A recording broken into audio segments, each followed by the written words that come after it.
Number one, ang mangyayari dito, lahat ng false claim nila, magagalvanize, lalakas, titibay ang ah, united action against China's irresponsible behavior. And sino ang sisisihin dito pag nagkaroon ng anti-China feeling? Sila lang. Dahil ito sa ginagawa nila, no? I mean, it's hindi nakapanipaniwala. Ngayon, sa ating mga kababayan, kung ito ay produkto ng sinasabi nilang mga scholars nila, nakita mo naman kung anong klaseng pag-iisip ang ginagawa ng isang lipunan na kontrolado ng Communist Party of China.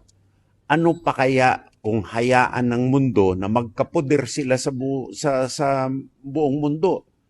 Or dito na lang sa atin, mga ganitong klaseng tao na taliwas ang utak ang magpapatakbo. So, I view this as once more, probably it's a signaling of a preconceived intention already. Hindi rin malayo na nasa plano nila yan. And it also validates yung sinasabi natin na they have the plan to control the whole Pacific Ocean. What is this for? Right?